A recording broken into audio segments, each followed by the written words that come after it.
I miss Miis. I mean, they were part of nearly every Wii series game. Once the Wii U came, they got a pretty nice visual upgrade, but on the Switch, it's like they barely exist. Yeah, I know you can make them, but they're so underutilized that people didn't even think Miis were going to show up in the direct sequel to Wii Sports. So I've decided to pay homage to these all but forgotten characters by turning characters from Animal Crossing into Miis. The overall look of the Mii's bodies stays pretty inconsistent, like even in Wii Sports. Sometimes they have arms, sometimes they don't have arms, sometimes they have legs, sometimes they don't have legs, sometimes they have both. I think it's pretty safe to say that there's no one true Mii look. This is good for me because it means that I can leave the default look if things get a little confusing because, well, some Miis have their arms and legs. I wanted to start off by giving a villager the classic baseball look. No arms, no legs, just floating. To get started, I pulled in a character model and then promptly chopped off its arms and its legs. I just needed to see if this was even gonna work. Alright, let's see how this looks. Yeah, that's pretty much how I remember Mii's looking. After a bit of trial and error, I was able to figure out how to remove the arms and the legs of the characters without causing horrible, immense pain to them. With my confidence properly raised, I decided to try on the player body next. I eventually, got it figured out. I didn't make any terrible, scary monsters, but deep down inside, I was just like, we need to have variety, and I think the best way to do that is to not mess with the player model body at all. I think that's going to be our best option. Not because I couldn't figure it out, because I definitely could. I am a professional, but I think we just need this. I decided to work on the face next because that is the most important part of a Mii.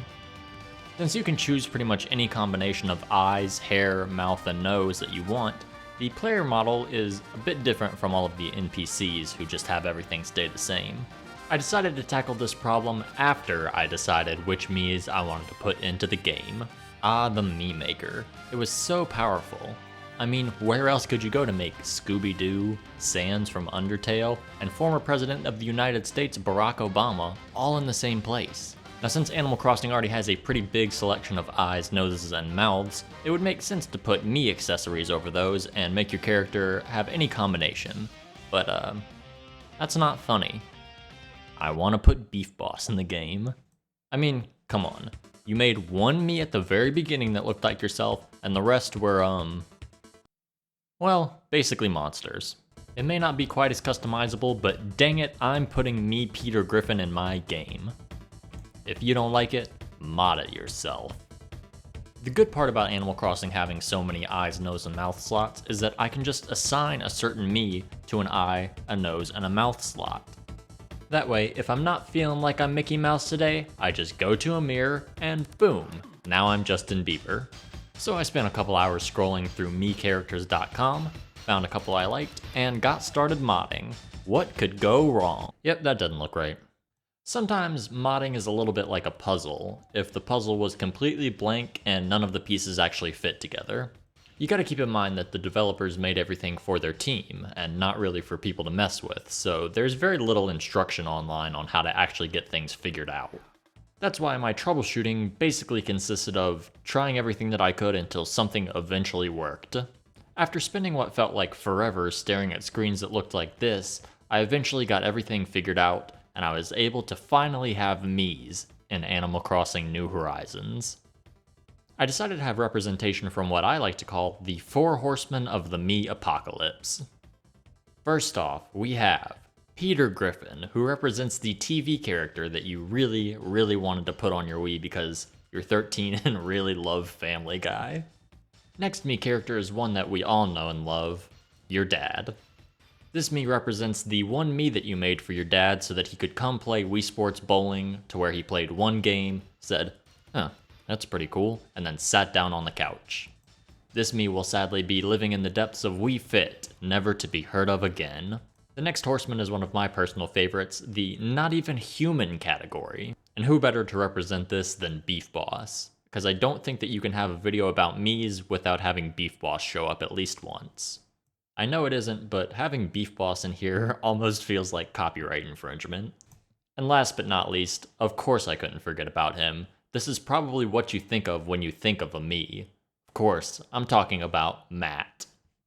The best part about this setup is that you can mix and match faces. Do you want top half Beef Boss, bottom half Peter Griffin? Why? But you can do that. The combinations are truly endless, if you consider endless like 16. I wanted to add something extra, so I decided to make a reference to the best Mii game, Wii Sports. The way your character swings an axe is very reminiscent of swinging a baseball bat. I went in and did some model swapping, and yep, that's about as good as I was in Wii Sports Baseball. And with that, Miis finally have some representation in a modern Nintendo classic. It may not be perfect, but it really helps you to remember what a cultural phenomenon Miis really were when they first came out.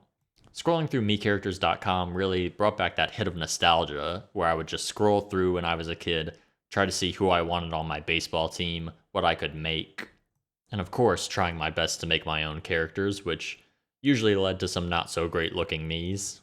Miis didn't create the idea of a customizable character, but they brought it to a level that I don't think has really been reached since. I know putting them in Animal Crossing is a bit of a goofy idea, but I wanted to pay homage somehow because they were a very big part of a lot of people's childhood, and it's sad to see how they've sort of gone away over time. Maybe eventually Miis will make a comeback, but for now, I'll remember them as a representation of my childhood. So to end this video off, we're going to say goodbye to a couple Miis that we lost along the way.